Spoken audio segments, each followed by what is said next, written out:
दोस्तों, target with PS Parihar channel में आपका स्वागत है। आइए शुरू करते हैं और देख लेते हैं कि आज के समाचार पत्रों में विद्यार्थी जीवन से संबंधित कौन-कौन सी सूचनाएं हैं। तो वीडियो को जल्दी से लाइक कर दें, शेयर कर दें और जिन छात्रों ने चैनल को अभी भी सब्सक्राइब न किया हो तो जल्दी से सब्सक्राइब कर लें ताकि आप लोगों को इसी प्रकार की ऑथेंटिक अपडेट से सबसे पहले मिलती रहे। आगे बढ़ने से पहले एक सूचना है उन विद्यार्थियों के लिए जो विद्यार्थी यूपीएससी, आरएएस, यूपीपीएससी, एमपीपीएससी या बीपीएससी की भर्तियों की तैयारी कर रहे हैं। वे सभी अभ्यर्थी उत्कर्ष क्लासेस प्लेटफॉर्म पर आकर के अपनी प्रिपरेशन यहाँ पर पूरी कर सकते हैं। यहाँ पर आपको सारी चीज़ें मिलती हैं जो प्रिपरेशन करने के लिए आवश्यक होती हैं, जैसे एक्सपीरियंस फैकल्टी है, यहाँ पर फ्री टेस्ट मिलते हैं, पीडीएफ सामग्री मिलती है, पूरे स्टडी मटेरियल भी आपको यहाँ पर मिलता है। और एक चीज़ कि यहाँ पर आप लोगों को एक्सपीरियंस फैकल्टी मिलेगी और पीवाईक्यू एनालिसिस रिवीजन बुकलेट मिलती है, वीडियो सॉल्यूशन मिलता है, मॉक टेस्ट भी मिलते हैं, पूरा का पूरा कोर्स यहाँ पर मिलता है। तो आप लोग यहाँ पर जाकर के अपनी जो प्रिपरेशन है वो कर सकते हैं।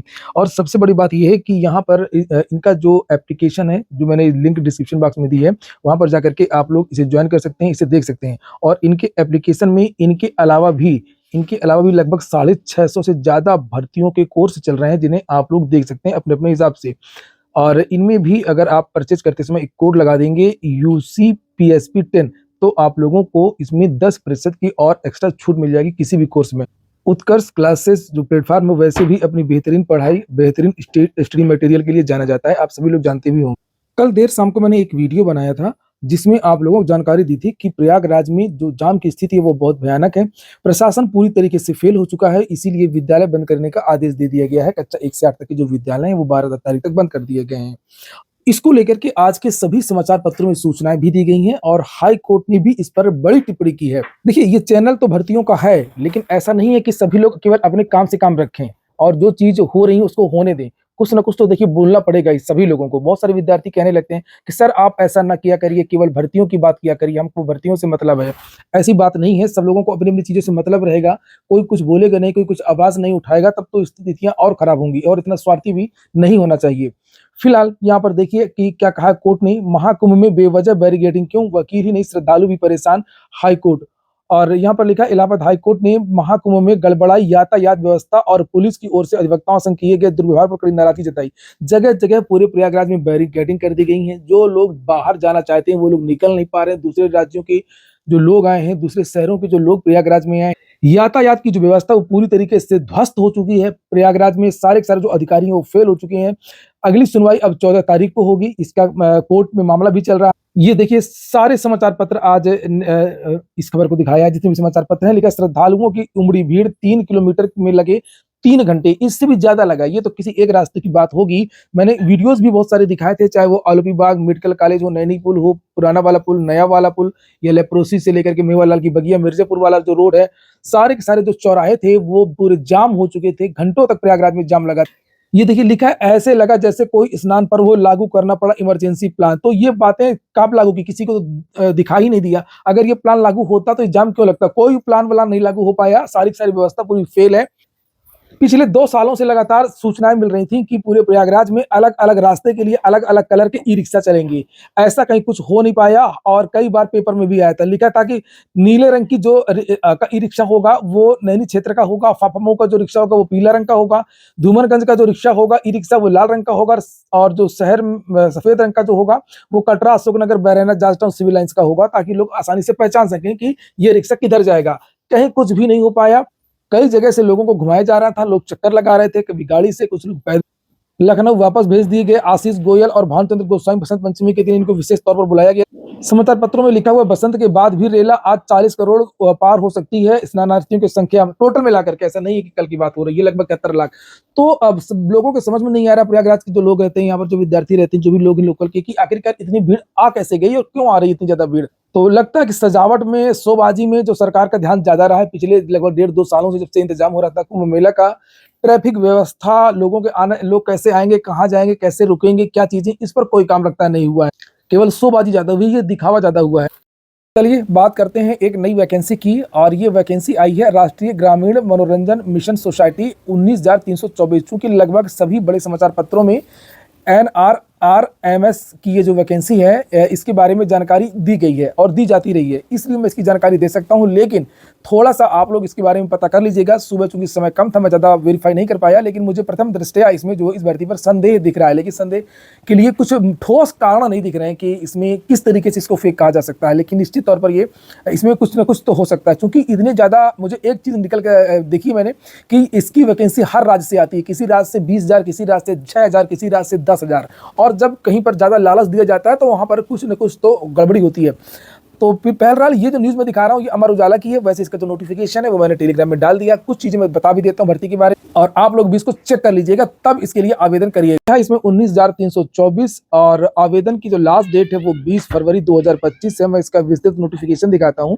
और ये अलग अलग राज्यों से ये भर्तियां आती रहती हैं, जिसमें पदों की संख्या काफ़ी ज़्यादा होती है। अभी कुछ दिन पहले ही झारखंड से वैकेंसी आई थी, इसके पहले उड़ीसा से आई थी, और अब जो वैकेंसी इस समय आई है ये नोटिफिकेशन ये उत्तर प्रदेश से और बिहार से आई है। 2 राज्यों से वैकेंसी जो नोटिफिकेशन है वो जारी हो चुका है।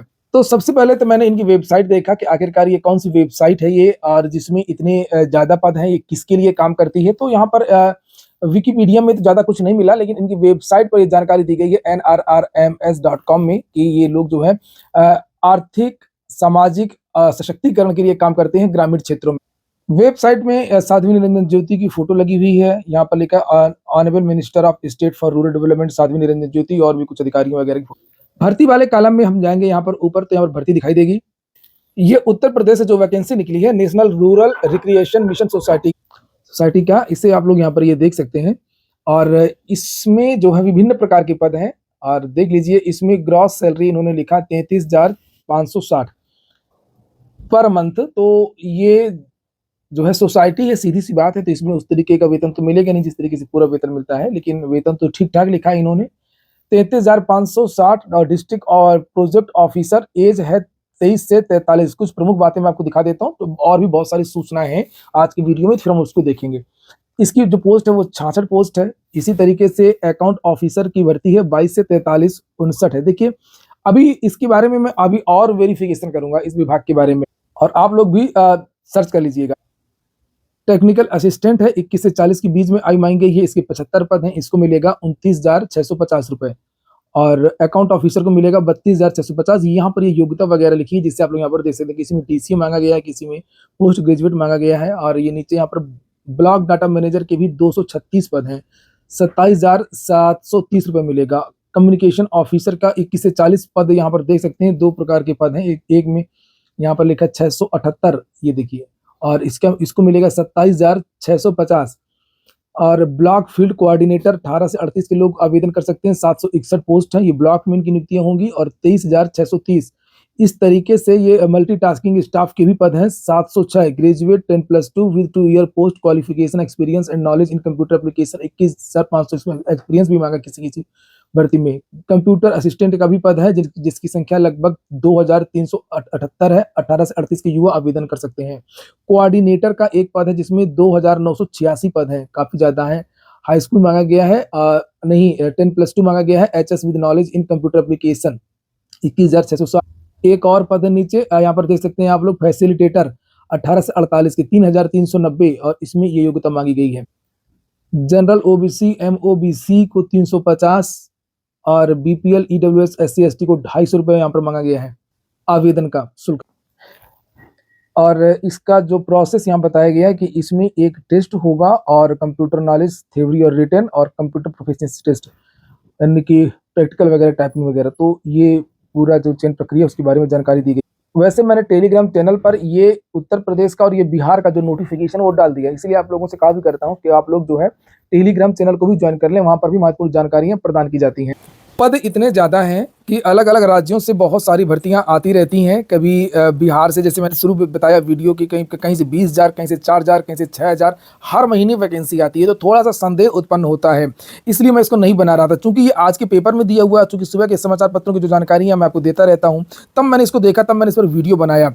इसमें अभी और ज़्यादा रिसर्च करने की आवश्यकता है। नवभारत टाइम्स में भी ये खबर आती रहती है, दैनिक भास्कर भी इसकी खबर देता रहता है, जागरण जोश में भी इसकी खबर आती रहती है, हिंदुस्तान समाचार पत्र में भी खबर आती रहती है। तो बिल्कुल आंख बंद करके आवेदन नहीं करना है, एक बार आप अपने से और चेक कर लीजिएगा। क्योंकि मैं अभी सुबह देखा तो थोड़ा सा डाउट मुझको भी है, लेकिन बहुत सारे बड़े समाचार पत्रों के माध्यम से जानकारी दी गई, इसलिए मैंने आपको ये जानकारी दी है। तो ऐसा नहीं है कि ये फेक होने की भी संभावना है। आजकल फेक चीज़ें कहीं पर भी हो सकती हैं, किसी को भी पैसे दे करके कोई भी विज्ञापन छपवाया जा सकता है।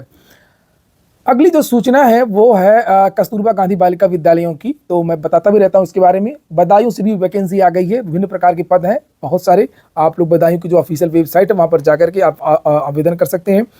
और रोज ही किसी न किसी जिले से वैकेंसी आ रही है, और इसकी जो लास्ट डेट है वो 22 फरवरी है। ये नीचे नोटिफिकेशन बताई गई है। आज के लगभग सभी समाचार पत्रों में इसके बारे में जानकारी दी गई है।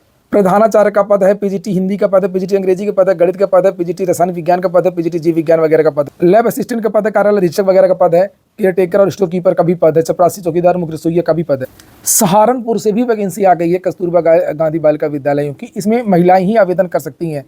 और वैसे भी आप लोग हर जितने भी जहाँ के भी जो निवासी हैं वो लोग अपने अपने ज़िले की जो एनआईसी वेबसाइट होती है, जैसे यहाँ पर इन्होंने दिया हुआ है सहारनपुर.nic.in, प्रयागराज की भी है जिस तरीके से इलाहाबाद.in भी, प्रयागराज.nic.in, हमीरपुर की हमीरपुर.nic.in, बांदा की बांदा.nic. हर जिले की एक एनआईसी वेबसाइट होती है। वहाँ पर जाकर के आप लोग देख सकते हैं कि हमारे यहाँ से वैकेंसी आई है कि नहीं आई है। तो आप लोग वहाँ से जो प्रोफार्मा डाउनलोड करके उसको भर करके भेज सकते हैं। तो ये सहारनपुर की वैकेंसी हो गई, बदायूं की वैकेंसी हो गई। बीएड की सूचना है, मैंने कल वीडियो बनाया था। बीएड का नोटिफिकेशन जारी कर दिया गया है। 15 तारीख तक फॉर्म भरा जाएंगे। 15 तारीख से फॉर्म शुरू होंगे, 15 फरवरी से। लखनऊ के बारे में लिखा हुआ है कि लखनऊ विश्वविद्यालय व संयुक्त शिक्षण संस्थानों में 1 वर्षीय बीएड की पढ़ाई होगी। लखनऊ में अभी 1 वर्षीय बीएड की पढ़ाई नहीं होती है। और ये जो आवेदन निकले हैं ये 2 वर्षीय बीएड के लिए आवेदन निकले हैं। अभी सभी जो विद्यालय है वहाँ पर 1 साल का बीएड लागू नहीं हुआ है। कुछ जगह लागू हुआ है, बुंदेलखंड यूनिवर्सिटी वगैरह में लिखा है कि लखनऊ भी जल्द आवेदन करेगा। लिखा आने वाले वर्षों में लखनऊ विश्वविद्यालय व संयुक्त जो अलग अलग उसके संस्थान उससे जुड़े हुए वहाँ पर भी 1 वर्षीय बीएड की पढ़ाई कर पाएंगे। अभी इसमें 2 वर्षीय बीएड की पढ़ाई होती है। 1 वर्षीय बीएड के लिए लखनऊ विश्वविद्यालय अभी मान्यता लेगा। जैसे मान्यता मिल जाएगी वैसे ही आवेदन शुरू हो जाएंगे। 1 वर्षीय बीएड कोर्स में 4 वर्षीय स्नातक और प्रस्नातक करने वाले विद्यार्थी दाखिला ले सकेंगे। सिपाही भर्ती अभ्यर्थियों की दोहरी चेकिंग के बाद मिलेगा परीक्षा केंद्रों में प्रवेश। सिपाही भर्ती की आगामी 10 फरवरी से होने वाली दौड़ परीक्षा में सेंधमारी को रोकने के लिए उत्तर प्रदेश पुलिस भर्ती एवं प्रोन्नति बोर्ड ने पुख्ता बंदोबस्त किए हैं। पीएससी की 12 वाहिनियों में आयोजित होने वाली दौड़ में शामिल होने वाले अभ्यर्थियों की 2 बार चेकिंग होगी। इसके बाद ही प्रवेश दिया जाएगा। वहीं तकनीकी की मदद से परीक्षा के दौरान किसी भी तरह की गड़बड़ी को रोकने का इंतजाम भी किया गया है। भर्ती बोर्ड के अध्यक्ष डीजी राजीव कृष्ण ने बताया कि दौड़ आयोजित करने की तैयारी पूरी कर ली गई है। 23 और मेडिकल कॉलेजों में शुरू होगा बीएससी नर्सिंग की पढ़ाई। हर कॉलेज में 40 से 60 सीटों पर होगा दाखिला। ये हो गया आज का वीडियो को अच्छा लगा हो, काम का हो तो लाइक अवश्य कर दें। जिन छात्रों ने चैनल को सब्सक्राइब न किया हो सब्सक्राइब कर लें। पूरा वीडियो सुनने के लिए बहुत बहुत धन्यवाद।